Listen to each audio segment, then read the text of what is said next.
because our daughter is here in Alaska. We live in Northern California. And through Jessica, through the center, we met so many wonderful friends. So I want to just share a couple of data points of how I came to be me now, right? I was born in Washington, D.C., downtown near the White House, multicultural neighborhood. And my dad was an orthodontist. He wasn't a political guy. But growing up in D.C., I was exposed to lots of culture, right? Lots of political culture, world culture, food culture, music, all of that. Very rich. And I was always a little bit different. You know how that is? Different. All right? I kind of marched to the beat of my own drum to the chagrin of my parents. Oh well. But I was good in school. And I was polite. And I showed up for dinner. I would forget my grandma taking her home.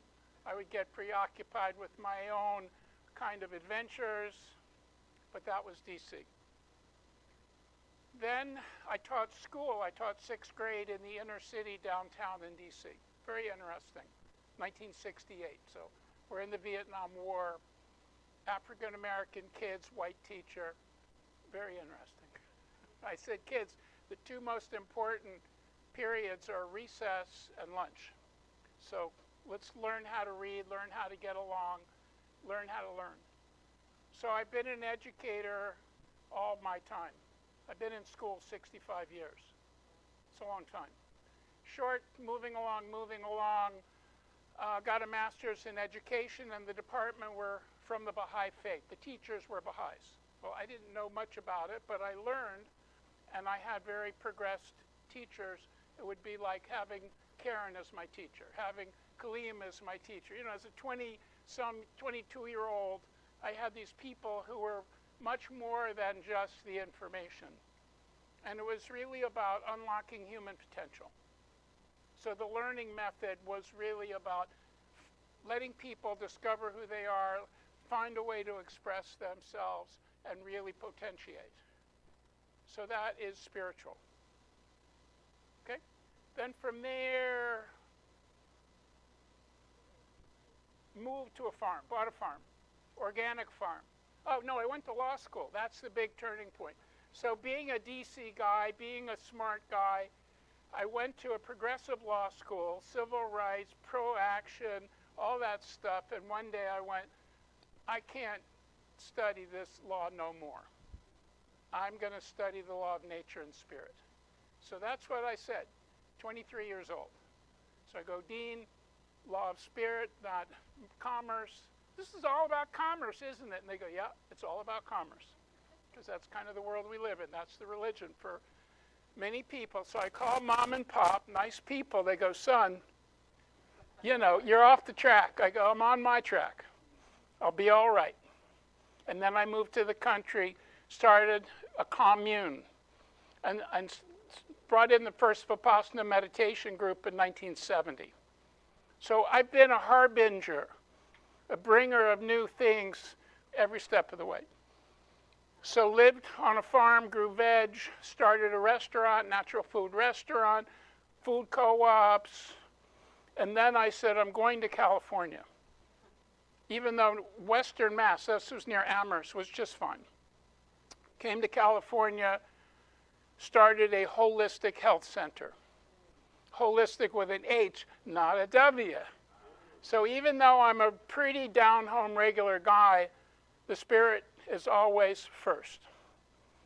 Started a holistic center. We had 3 doctors, we had chiropractors, acupuncturists, body workers, and we had a healing circle where we prayed with people. Anybody could come in, and we would pray very much how we do it here. Beautiful. Wrote a book called The Holistic Health Handbook, sold 250,000 copies. So I had this option. Do I want to be a celebrity on the trail, or do I want to be a local community educator, consultant, practitioner? I went, that's what I do. So did the clinic, got a master's in nutrition, met Chris. Big thing, my wife. Chris picked up the holistic book in Florida, okay, outside of Miami. She was working in an health food store. She said, I'm into this thing. She tracked me from Florida to Berkeley. She did. I like it, you know. And she said, can I study with you? I go, sure, fine, you know. Happy to study with anybody. And so, you know, rest is history. And then we were dating, and Chris is a Baha'i. So again, I said, oh, I know a little bit about Baha'i. Most of us by now know a little bit about Baha'i, but we've not really done the work, done the reading, just like Holmes. The guy's amazing. You know, the more you go, the deeper you go, the better it is. It's like mining for gold. So Baha'i, same thing and then some. And the Baha'i thing came out in the 1900s. Baha'u'llah lived from 1821 to 1892, and then his son lived into the 1920s, and then his grandson carried it forward in the 20th century. So Baha'i is almost 200 years old. But all the Baha'i principles match my principles. So the idea of being kind and being true and being generous and being in independent investigation of truth and equality and justice, I already had that. So the Baha'i said, Ed, why don't you be a Baha'i? I go, well, I don't need to be a Baha'i, I'm Jewish. Because I'm Jewish. And I'm okay. But I'm an independent. More than anything, I'm an independent. I study all traditions, as many of us do. But then there was a prayer. This Baha'i friend said, read the prayer. And the prayer said, this is a revelation for this age that validates the revelation of previous ages. And if you ignore this, you're ignoring and dismissing all the other people. And I go, whoa, I'm not going down that road. So I said, yeah, I'm going to be a Baha'i. And Chris was like blown away. You know, I never thought we'd get married. I never thought you'd be a Baha'i. But here we are. And so for 40 years, I've been a Baha'i. I then started a school because I didn't like dietetics. You know, it's just commercial. The commercial thing is all about money. It's making people sick. So whether it's commercial agriculture, commercial food, commercial, you know, medicine, all that stuff, it's a big system. It serves a lot of people, but it tends to contribute to illness and make people dependent and passive. So illness is a manufactured state of modern living. I now have projects going in China, in Africa. I have friends in South America and in Europe, and they have the same Western illnesses that we do. When they were living traditional lives, doing traditional things, eating traditional food, fairly simple, they were hearty and healthy if they lived past birth. Now, the modern age, there's a lot of pollution, a lot of illness. So I started a college of nutrition. It's still going, 35 years, teaching dietetics, teaching whole food nutrition, not dietetics. That a food is something that came from nature, came from God, and has been minimally altered, if not altered at all. That's food. These other things are food products. So we have a lot of food products. Then along the way, been in a nonprofit for 40 years, now teaching community wellness. So the idea of today is to share my understanding, the way I see it and express it, around turning illness into wellness. Well, it doesn't happen just like that. It's an ongoing process of practice. We're a community of practice here. Whatever the age, whatever the stage, when people get the information, the guidance, and the support. Information is everywhere. Support is limited. So each of us is a support person for ourselves, for our friends, our neighbors, our families. And that's what we're here to learn. And I hope that this conversation will give you a few more ideas to help yourself and help others. So let's go through some of these slides. So I like, go back. I like this one. What does that connote to you? Divine alchemy. What are you seeing up there? Someone, I can't hear you. The yin and yang. That's pretty good if you like that kind of thing. What else? Interconnection of what? Everything. It's the elements. It's earth, air, fire, water, and spirit. That's the basis of life. That's the basis of alchemy. That's the basis of health. That's how Chinese medicine works, how Ayurvedic works, how naturopathic works, how African, Egyptian, Western, early Western, it's all about elements. Okay? And that's fused together. God said, let there be life. The word has been spoken, and here we come. Chris and I wrote this book, Nourishing Wisdom, to activate well-being, to collect pieces of information that I find interesting, reflecting old values, new values, spirituality, science, and integrative wellness. So I curated the articles, wrote a few, and Chris did the artwork and the photography, and it's in magazine format. It's big print with lots of pictures. So for most of us, that works, all right?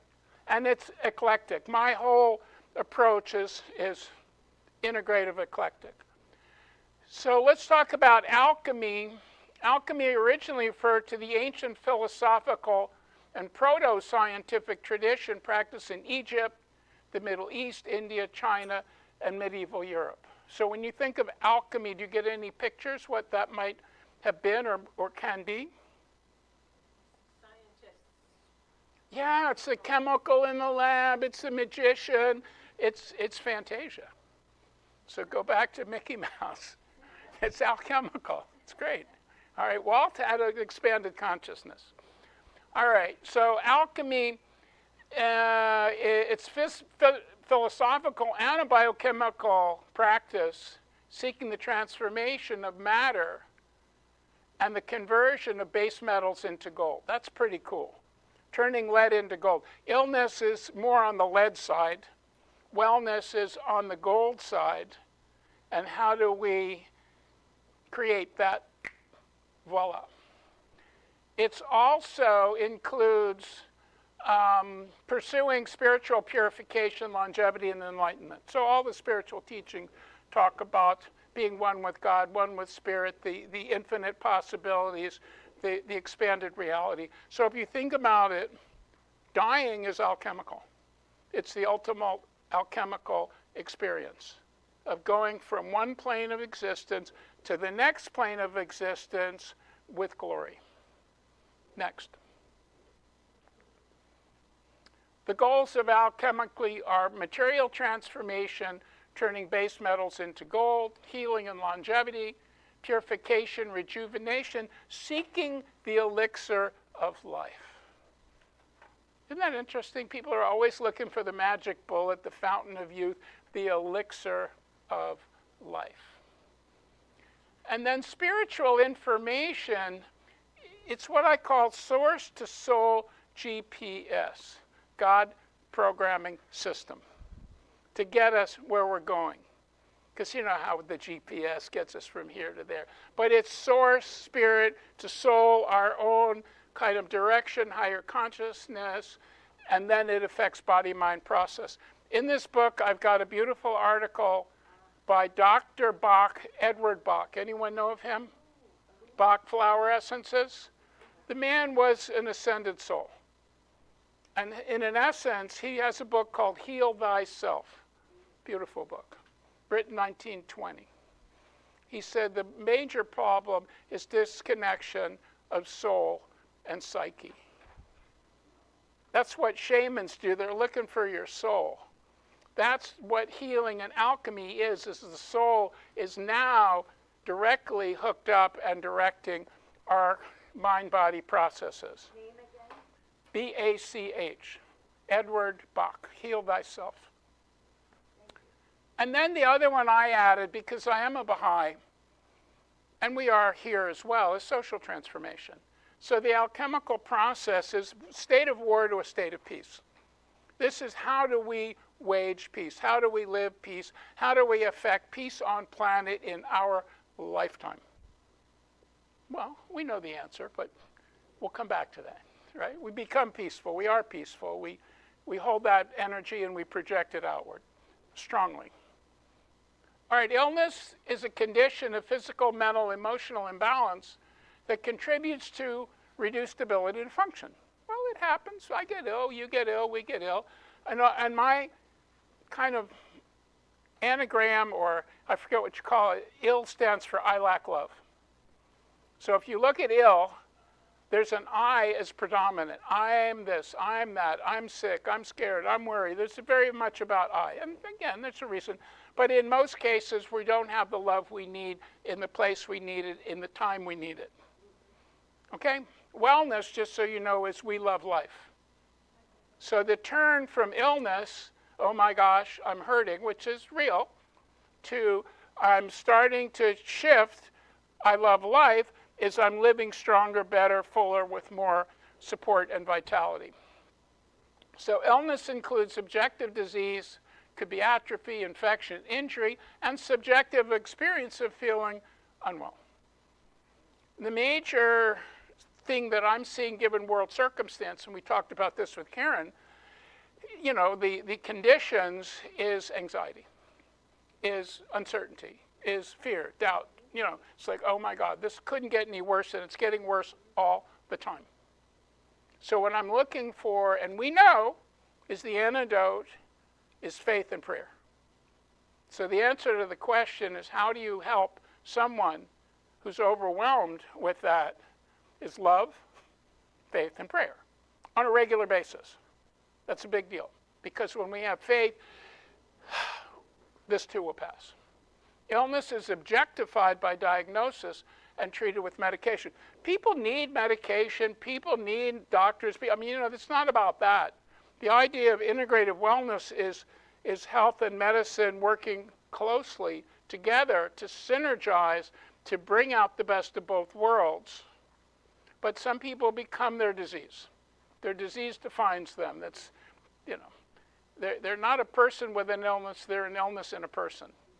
And again, it's understandable, but for we who are educators, we who are practitioners, it's like, you're amazing. You're 90% amazing, you're 95% amazing, and you're 5% troubled. And when people have that 5 to 10% trouble, that becomes 90% of their consciousness. I understand that. But I'm an optimist. I see you getting better. I feel you getting better. I believe you'll get better, and you'll get better. Somebody has to tell people that. When I've told people that, it's changed their whole relationship to their condition. Yes, you can get better. Yes, I will help you get better. Just keep doing the work. Next. All right, wellness is daily habits. Wellness is kind of a verb. We're welling together. We're welling ourselves as we go. Okay, it's not a noun, it's really an active. It's health practices, and it's person-centered, growth-oriented, and there's choice. So in my notes, I put Bob as one of my quotable people. Bob said, we always have choice. I talk to Bob every day, and every day he reminds me that we have infinite choice, unlimited possibilities. We're here to love and create, and let it be so. And it's become my mantra. It's part of my mind. So all the people we hang out with this level of lived experience, it rubs off. We're as good as the company we keep. So if we're with people who are not well, we have to bring that whole kind of wellness, prayerful vibe to them. What we're looking at with wellness is building skills to enhance vitality, balance, compassion, joy, and resilience. Resilience is pretty much the bottom line. It's a tough game. People are getting hurt. We're wearing down. But we keep bouncing back.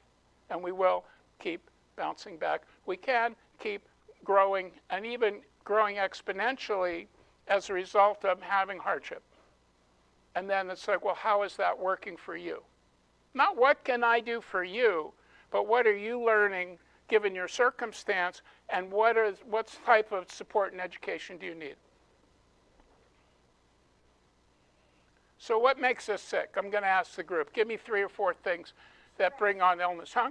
Stress. Absolutely. Number 1. What else? Grief. What's that? Grief. Yeah, grief is number 2. That's trauma. That's number 3. I have a little list. We'll see in a minute. I'll bet you can get them all. What else is making us sick? Exhaustion? That's a consequence of stress and stuff. Toxins. Okay? Exactly. It's remarkable. We're getting dumped on with chemicals all the time. Even up here, there's all this pollution from all over the place. That's correct. Okay, from what? Yeah, just overuse. Exactly. All right, so let's look at the next slide. This is what I call the 5 health hazards. And so rather than treating a disease as a disease, treat it as a condition that's either initiated or promoted through the combination of these 5 factors. Stress, which is what? How do you explain stress to someone from another reality? I shouldn't have done that. No, that's guilt. Oh, okay. It's okay, guilt is good. It's part of it. No, stress is just things happening that you don't like. You know, difficulty, disappointments, all that. You know, it's something that arouses a reactive state. Toxicity, we can, count the ways, thousands of toxins. Trauma are all the things that were stressed that got buried and not got healed. So as people go through a healing process, they're always getting in touch with old pain and releasing it. Whenever they cry, they're releasing it. Whenever they go to a practitioner, they're releasing it. Whenever they have fear in the night, they're releasing it. Our bodies don't want to carry it. We want to let it go. We want to give it to God. So either it happens autonomically on its own, or it happens through a facilitated process. Malnutrition. In my mind, people are malnourished. People don't eat well. They haven't eaten well. The soil is not adequate. The plants are not adequate. The food system's not adequate. So they're actually malnourished. They may be overfed, but they might be undernourished. And then this is the last one with the health hazard, is addictive coping. Stress, you got to cope with stress. What are 3 or 4 ways of addictive coping that people have, including us? Sugar is one. What else? Alcohol is one. What? Phone. How does that work? What makes that an addictive coping strategy? Yep. And instead of dealing with That's right. something that you're So a simple way of looking at addiction is something that makes you feel better temporarily, but interferes with you relating authentically. See? So drugs, and gambling is now a new thing. It's unbelievable. Gambling is blah, blah, blah. Or I would just say lying, stealing, and cheating. Why not throw that in there somewhere? How people in a right mind can just maliciously do harmful things. Somehow they're coping with some kind of insecurity or whatever, or it's just a mental illness magnified.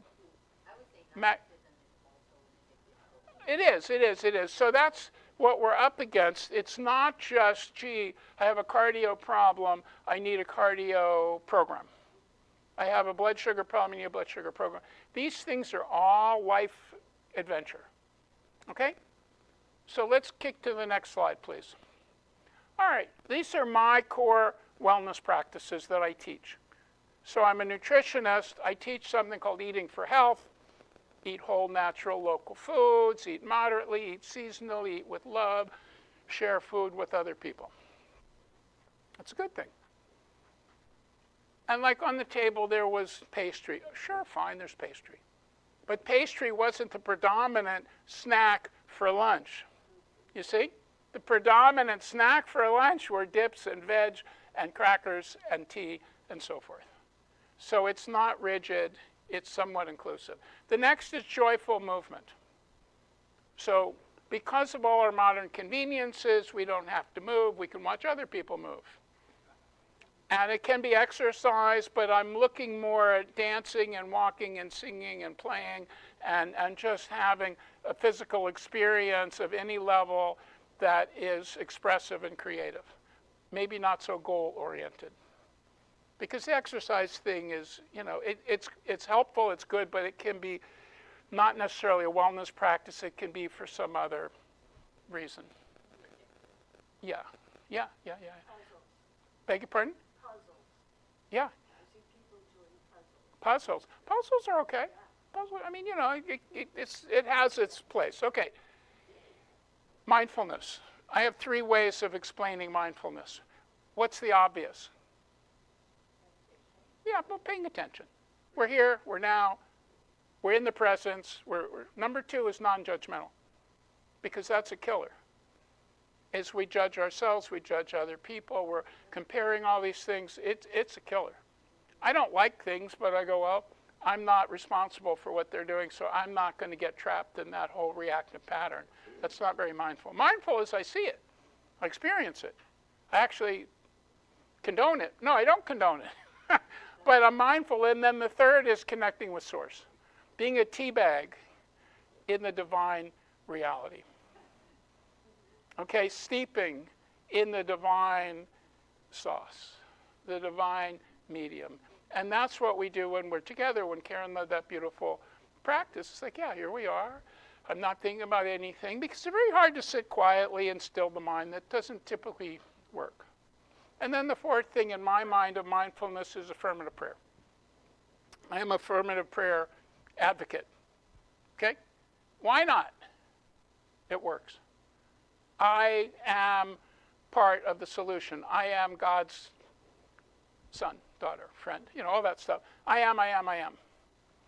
It's really helpful in mindfulness, because that's the mind that I want to bring into the body, into social reality. Then the hardest one is healing relationship. Because I've been working 50 years with people, I hear the story, and it's almost he said, she said, they did bad to me, my parents didn't come, yada, yada, yada. I understand that. It's been going on forever, okay? There's generational, ancestral predator-victim behavior, and we're all carrying some of that. So how do we heal relationship with people, with nature, and with God, and with ourselves? That's the crux of the wellness practice. A lot of people go body, mind, and spirit. I exercise, I eat, I meditate, I'm done. No, you're not. You can't even get along with your neighbor. You can't even, relate to your kids or your parents. I'm blessed to have a kid who likes us. It's pretty good. She did something right. We did. All right. Anyway, but this healing relationship, it's a story. And our biography is our biology. So when people have illness and they start going into it, they remember, they feel, they experience all the wounds, the hurts. It could locate in a certain system or body part or illness pattern. It's a clearing. It's a big clearing. Now, is that sufficient in some cases? Or it's certainly opening the door for this whole shift from illness to wellness to oneness. And then the fifth is selfless service. There's no life without service. This is a service. We're serving one another. We're serving faith. We're serving God. We're serving friends. It gets us out of our limited concept of self. When people are wounded, they wound others. When people are wounded, they withdraw. I go, whoa, you have something to do. You're here for a reason. Have you completed your mission on earth? They go, no. I don't even know what my mission is or was. I go, let's make one. Let's have a purpose. And it's typically to help others or to unlock the secret of recovery. We're all recovering. Now, there could be other things. There could be sleep. There could be, art, music, justice. It's all part of this whole thing. But these wellness practices are things that are within our grasp to do and to live well. Next. There's my healing alchemy chart, thanks to ChatGPT. I got a good virtual assistant. I go, could you explain the integrative, metaphysical, natural, holistic interpretation of something? And they give me content. The handout was largely from my virtual chat friend. It's good. It's good. All right. So, it's looking at process with artwork and symbols, because the pictures really tell the story that the occult is now the actual. where it's not hidden anymore, it's not for the limited, it's for everyone, is to wake up and understand the metaphysic and practice it and overcome decades and generations of abuse. So it goes from illness to awakening. Okay, we're having an awakening. We're awake this morning. That's good. Then from awakening, there's nourishing wisdom. That's when you study. Not that, I mean, it can be this has many traditions, but people go to scripture, or people go to science, or people go to Dr. Google. I don't know. You know, it's hard because it's hard to discern. There's so much information, and then it kind of comes through. Well, being in the book, I have a piece called Cultivating Spiritual Intelligence. We have spiritual intelligence. Our spiritual intelligence is when we're sitting in our quiet space and we're aligning to source and we're asking questions. What do I do now? And we're listening, and we hold that space. The other day, there was some difficulty. I spent 3 hours in that space. So it wasn't like I did 5 minutes and it didn't happen. I just figured I have time. I'm just going to be in a very quiet, receptive, non-active, but awake state, asking for direction around certain kinds of things that I'd like to manifest. Next. Baha'i. So Baha'i are really the people of God. So we're all Baha'is. You don't have to be a Baha'i to be a Baha'i. Okay? I mean, Baha'i. We're Baha'is. Hello, Baha'i. And Baha'u'llah, is the founder of the faith, stands for the glory of God. So it's not about him, it's just about this understanding of the nature of spiritual life, which is open at the top. So Ernest Holmes, open at the top. Baha'i Faith, open at the top, available for guidance and input from all sources. Next. So I don't know if I can read that, but it says over 100 years ago, the founder of the Baha'i Faith made a staggering claim that his revelation would be the chief instrument which the unification of the world and peace would ultimately be established. So the Baha'is believe this is so. Faith is the attribute that brings it into reality. So it's interesting. They didn't call it the Baha'i religion. They didn't call it the Baha'i Center for Living. They called it the Baha'i Faith. And having faith in spirit. And that's our job to bring it into physical form in this day and time. So I kind of like that because I'm an activist kind of a guy. And then we have a couple of forms of healing. Anyway, with faith, there's more calmness.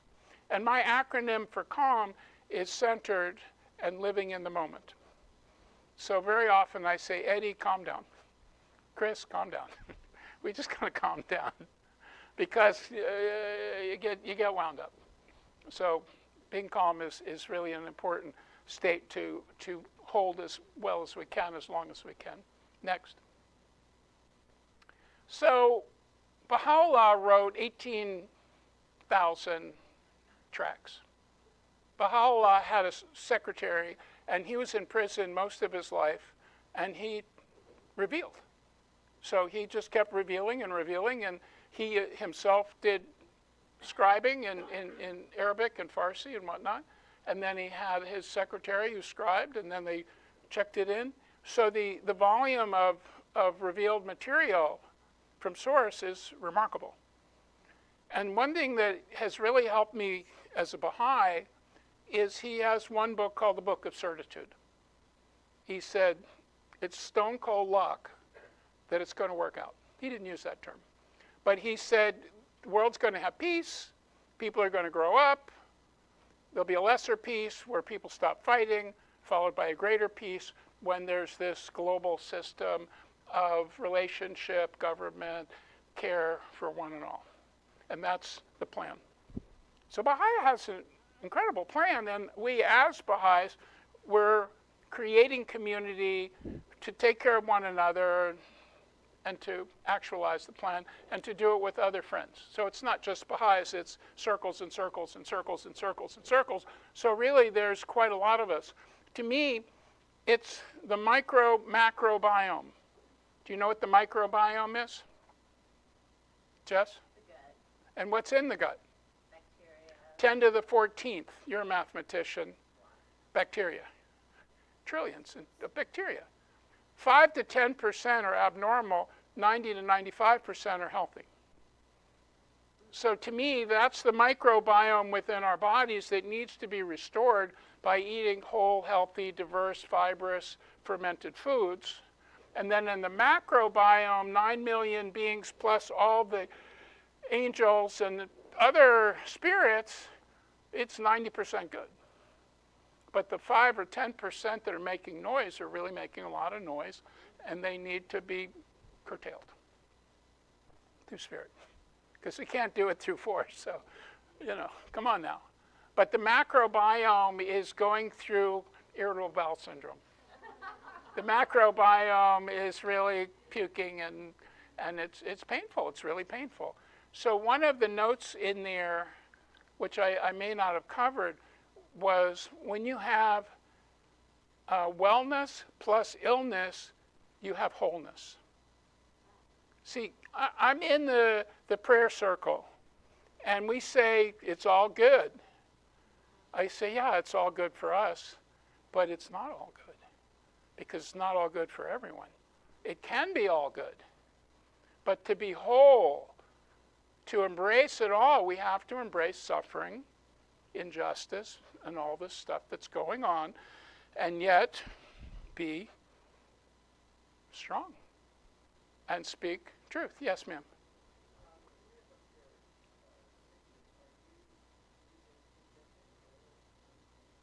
Yeah. So, again, there's quite a lot of writing on healing illnesses and dietaries and all that.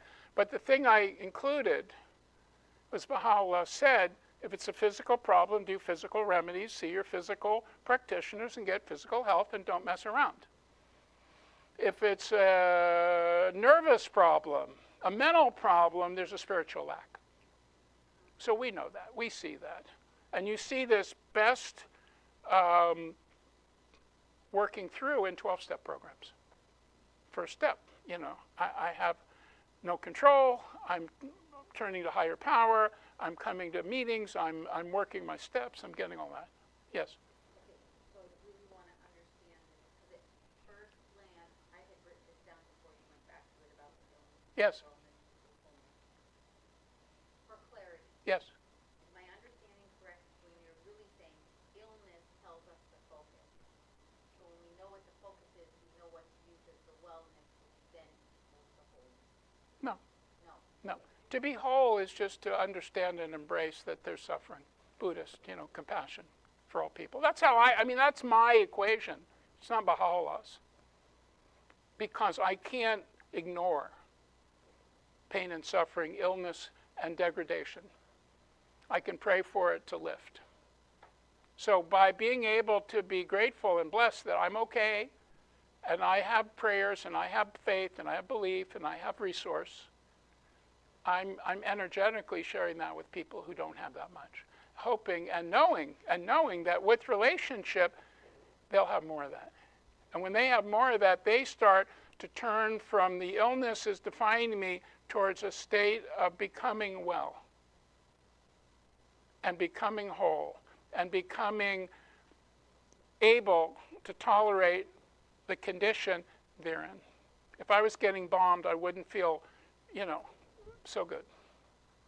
This is not saying the same thing as illness must be. It simply says accepting that illness is. No, yeah, of course. But it's hard to be in the world and not be affected by the world, physically affected. Most of it is like, oh, you got a physical problem, which is okay.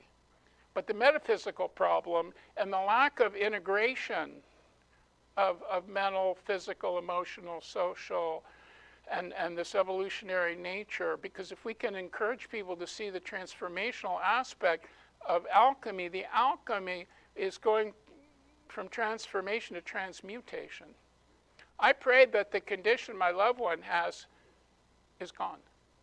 It's transmuted, it's released, it's free, it's no longer. Not that we can contain it, but that it's gone.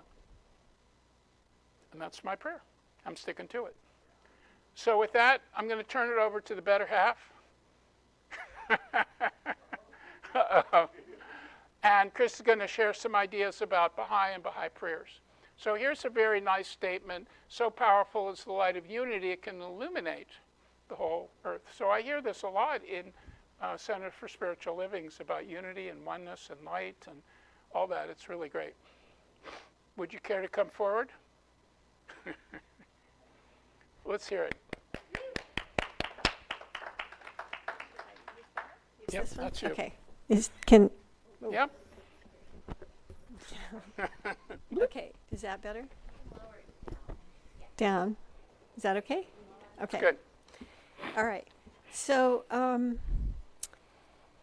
when I was listening to Karen's talk, she pretty much just said everything that I wanted to talk about.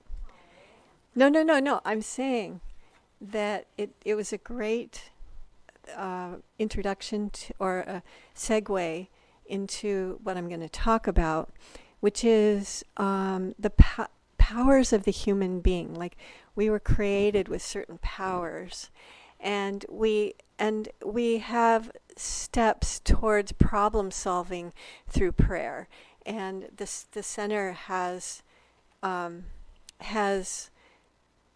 being the Center for Spiritual Living and the mind treatment and all those things that are part of this center have to do with what our powers are and how we can harness them in thought and in our spirit and in our lives. So, did you put the 5 steps? Yeah, you want to hit the slides? Okay. Yes. So, one thing that I want to read something from here that has to do with. Okay. Yeah. Okay. Good. Whoops. I just lost it. It is the powers. So there's a lot in the Baha'i writings that talks about the powers that we have as human beings, that we have unique powers that are way above the powers of other created things on this planet. And in the Baha'i Faith, it talks about the evolution from the mineral to the plants to the animals, and that what distinguishes us are certain powers of perception that our soul has. Our soul has corresponding spiritual powers to our physical senses, and so this first one is man has also spiritual powers: imagination, which conceives things; thought, which reflects upon realities; comprehension, which comprehends realities; memory, which retains what we imagine, think, and comprehend. And then we have a sense that acts as an intermediary between what we see and what we experience. So that the outer powers that we have are the power of sight, hearing, taste, smell, and feeling. The corresponding inner powers are the common faculty, the powers of imagination, thought, comprehension, and memory. And that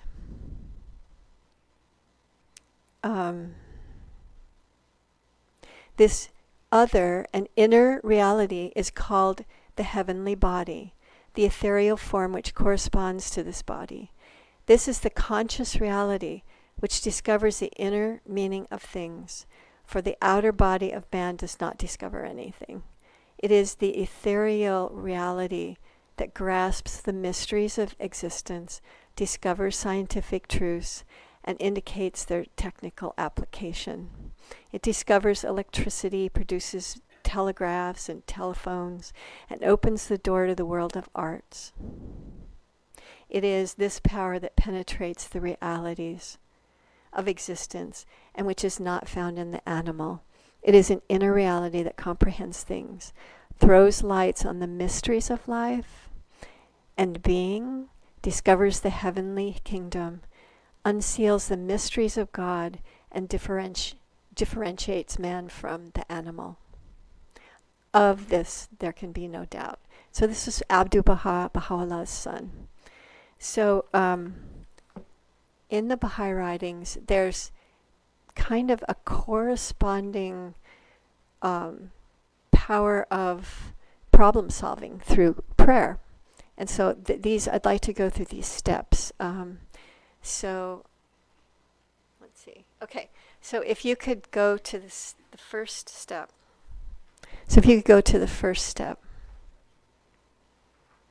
So the first step is to pray and meditate. So you have a problem, you pray and you meditate about it, and the center is particularly good at being able to give us an in-depth way of meditating. So we also can use the prayers of the manifestations of God, of Baha'u'llah and Jesus and Buddha, as they have the greatest power, but we also have our own internal prayers and the prayers of the people who inspire us. So once we've said that prayer, then we can remain in the silence of contemplation. Then comes a point, and it may or may not work, where we arrive at a decision. We suddenly realize something. We go, oh, wait a minute, what about this? Let me see. I think that this would work in this situation. And you kind of have this inner sense of an inner knowing. And that is because we have our heart, which senses things, which is a feeling body, which ends up knowing. And when it connects with our mind, which is the generator of thought and of understanding, then that synergy that happens between those two becomes something that is that helps us to really focus and know. So when that decision is usually born during the contemplation, it may seem to be almost impossible of accomplishment, but if it seems to be an answer to the prayer in the way of solving the problem, then immediately take the next step, whatever that is. Then the third step is have the determination to carry the decision through. Many here fail. The decision budding into determination is blighted and instead becomes a wish or vague longing. When determination is born, immediately take the next step. So that means that our visioning, that we hold that visioning, that we hold our understanding, that we keep that it brings it back throughout the day, and has the power of the focus, which then guides us forward.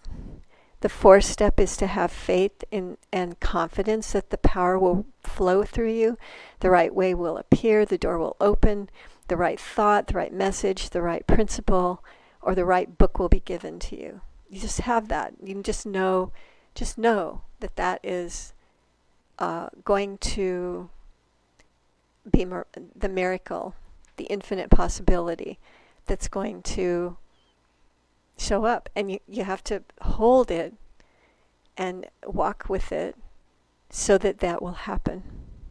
And then immediately take the next step, which is act as it's been answered, as if all has been answered, and then act with tireless, ceaseless energy. And as you act, you yourself become the magnet, and it will attract more power to your being until you become an unobstructed channel for the divine power to flow through you. So that when that comes about, then it opens up our whole understanding, we realize that there's so much more than what we know. We're sort of given these problems so that they can be a vehicle for our understanding and our knowing. And so many pray, but do not remain for the first half of the first step. Some meditate, some have determination to carry it through, but still fewer have the confidence that the right thing will come to their need. And then remember, greater than prayer is the spirit in which it's uttered. And greater than the way it is uttered is the spirit in which it's carried out. So that was by Shoghi Effendi, who is Abdu'l-Baha's grandson, or Baha'u'llah's great-grandson. And so we're going to do an activity together where think of... Chris, could you read the healing prayer? It's on the screen. Oh, yes. So this is a prayer that is commonly said for healing. Thy name is my... I'll sing it. Yeah, Thy name is my healing, O my God, and remembrance of thee is my remedy. Nearness to thee is my hope, and love for thee is my companion, my companion. Thy mercy to me is my healing, and my succor in both this world and the world to come. Thou verily art the all-bountiful, the all-knowing, the all-wise. Thy name is my healing, O my God, and remembrance of thee is my remedy. Nearness to thee is my hope, and love for thee is my companion, my companion. So that's the healing prayer. And I'm sure that everyone here has experienced the power of prayer. Otherwise, you probably wouldn't come, here. Because this center is all about the power of our prayers, our thoughts, our reality. So what we wanted to do is to take a little bit of time to maybe talk about kind of what your experience has been around this. And you can give, you can give examples, and also be, you can be specific or just general. So has anybody experienced focusing on a problem, meditating, praying, and then finding the solution that you then really devote yourselves to holding, and then having it actually in a surprising way, or in a wonderful way, or even a difficult way, come to fruition and helped solve the difficulty? Jessica. Something that really caught my eye on step 5 was this concept that after you have received the guidance and you just know, or you act as if it's already been answered, this idea of ceaseless energy. Mm-hmm. And it's really fascinating to me because I've had several, the thing that comes to mind, which sounds slightly trivial but isn't, is planning a trip. I can't tell you how many times, I'm like, oh, I feel inspired. I want to go here. And then I meditate on it, and it's, I start looking through the Airbnbs, and it's like, oh, that looks good, or that looks good. But sometimes you don't get that, yes, right? Mm-hmm. And it's like, nah, I'm waiting, and you're like, oh, man, are the fares going to go up? Or like, oh, man, but I haven't gotten that yes. And maybe you're real close to the trip, because I don't know about you guys. I've had situations where I've been like, crap, this is really coming up. And then all of a sudden, you'll get the yes. You'll go on there. The price is way lower than you thought. The perfect place shows up. You all of a sudden, where you might have been really tired, because this also happens where I'll, just be tired, and all of a sudden, it just, when it clicks, elevation of energy. You're not wishing for it, but it just has this momentum. And so it's really interesting because that phrase of ceaseless energy just kind of popped in terms of something that can be surprising, but is very cool when it happens. So in planning a trip, and then is an example, then going and looking around and not really getting that it was actually going to work, and then suddenly Not that it wasn't going to work, just that I didn't have the yes. you didn't have the that it wasn't like yes, the right time, the right thing. the right thing. And then having suddenly but continuing to look around and knowing that you are going to go on the trip, and not just kind of giving up and waiting until you've arrived at at the place where you're going to go, to then try to sort of go to the hotel or something. But using that ceaseless energy to really pursue it, knowing that it's important, and trusting that there is that it will be, right? Close enough. Yeah, I'm just reiterating It's for how the you feel for yourself. But Yes. I mean, Yeah. It's all good. Yeah, thank you. Yeah, Karen. There have been times where I know that I know that I know something, even though there are words coming from someone else that would sometimes deter me or have me reflecting in a different way. And yet I already know. Spirit tells me there's no other way. I know. And the other person eventually catches up and has the data or the evidence to say what I already heard Spirit clearly say to me.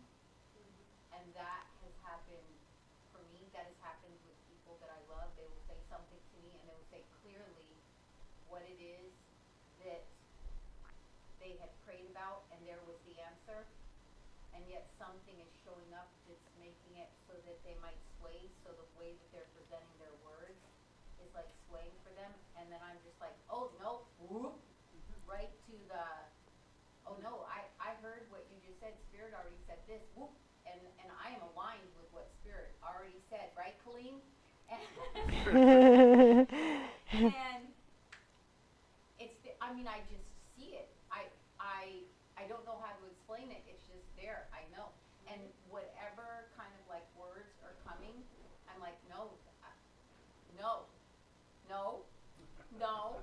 it's right there. And and there's no sway. It's like the power. It's like the fire in the belly. It's like the faith that I was talking about earlier. It's like. So you're not deterred. That I don't, but there's other times that I'm just like, the prayer is already there. It's been answered. It's just waiting for others to catch up onto it. And I'm unwavering. And some would call it like stubborn, but it's not. I just know. I can't. I don't know how to That's explain good. it any other way.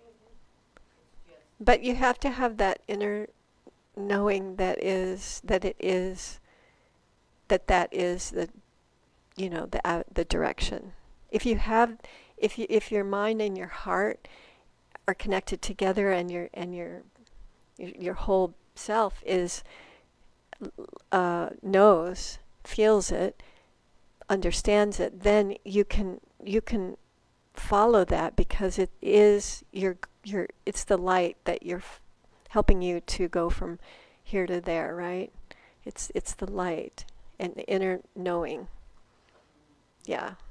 I want to add on to what Karen was saying about faith. I experienced an illness for 12 years. 12 years, like the lady with the issue of blood. Oh man. I was given diagnosis, prognosis, and all that stuff, but I never accepted. I had faith that this is not my life. And there was a scripture that I held on to, and it was, I shall live and not die, and declare the glory of the Lord. And I would say that over and over. I went to Virginia Mason, I went to Tacoma, I felt just like the lady in the Bible. She had gone everywhere and used all her resources. But I still had faith. And something about action, I would not allow that particular illness, and I never say mine, mine cancer. I never use that because it's not mine. It is not mine. And I would hold on to that. And for me, getting out would help me. Sometimes when Nordstrom's was open, I said, I'm going to Nordstrom. I'm going to see somebody I said, I'm going to see somebody I know. And I just kept living and not dying, according to my diagnosis, prognosis. And I remember telling one of my doctors, thank you, I honor your expertise, I honor your knowledge, but people are praying for me. And I thanked them, but I kept holding on to faith. Now let me just say this, sometimes my faith got a little ragged. Yeah. Oh yeah, so I don't want to pretend that I was just, but I would go back to the drawing board and remember things that God had put in my heart. And as I said, I shall live and not die. I kept telling myself that. And here I am. Wow. So she had a illness for 12 years? 12 years. And I never work again. yeah, that they would disable her, would kill her, and she just kept saying, no, I am going to live. I'm not going to die. I'm sorry, this is not really my illness. This is something that is here. And what was the quote from the Bible? I shall I shall live and not die and declare the glory of the Lord. And it's so beautiful. And she just kept on with that until and she overcame it. It disappeared. And so it's really a testament to every day she would say, I'm going to live, and I am going to declare the power of the Lord. And she had people praying for her and all that, so it's very beautiful. Yes, thank you so much. I've had experiences over time, but I wish when I was going to travel recently, I had Jess, because it was the worst trip I've ever had. And then came home and hit LA and found that my sister died. Oh. And that was kind of the beginning of my negative. Anyway, I find now, I read somewhere that if you have a problem that you're working on and you sort of put it aside and not focused on it while you're trying to sleep, which is what I usually do, and you just ask for help from spirit, in the morning you would have it. Uh-huh. And just recently I did that, and it was amazing. It was like it popped into my head. Another thing is that I live at Thomas Senior Center. It's an independent living center. And after my husband died, I thought, what am I going to do now? Am I going to keep in a condo with 3 bathrooms that I don't need?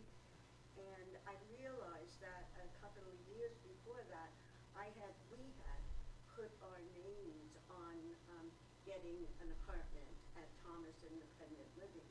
And I was sitting on the couch thinking of it, and I swear it was almost like wham into my head. And I phoned and said, am I still on the waiting list? And they said, yes, as a matter of fact, you're tops after 2.5 years of being on the waiting list. Wow. And we just happened to have an apartment that you should look at. And I looked at it, and I liked it, and I moved in.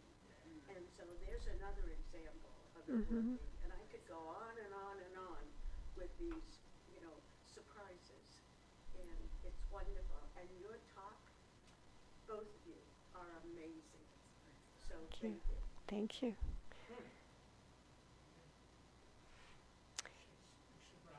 Okay. do a little guided practice.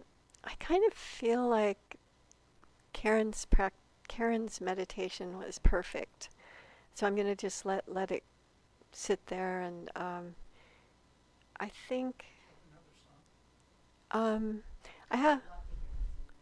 Okay, I have a beautiful prayer, and I just wanted to quickly say that I've changed the way that I do things, in that when I wake up in the morning, I realize that whatever I do in the morning is going to set my whole day.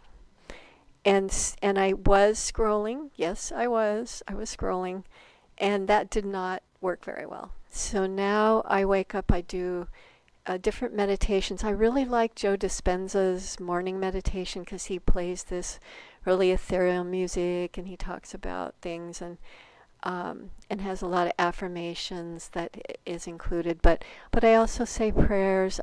I have a mantra that I say for my health and my healing. And I have to say that I can look back at the end of the day and actually see where things happened that were very either surprising or things that didn't happen that might have happened. It's like it really cleared everything away so that I could just receive, and not that I was trying to make things happen now. I'm just receiving and then going forth with that certainty that what I'm walking towards and keeping in my heart and mind is what is the best way that I can go about things. So I just wanted to say that. So this prayer that I'm going to sing it's a really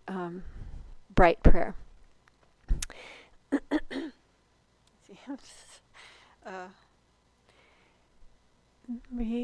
Refresh and gladden my spirit, purify my heart, illumine my powers. I lay all my affairs in thy hand. Thou art my guide and my refuge. I will no longer be sorrowful and grieved. I will be a happy and joyful being. I will no longer be filled with anxiety, nor will I let trouble harass me. I will not dwell on the unpleasant things of life. O God, thou art more friend to me than I am to myself. I dedicate myself to thee, O Lord. So, thank you.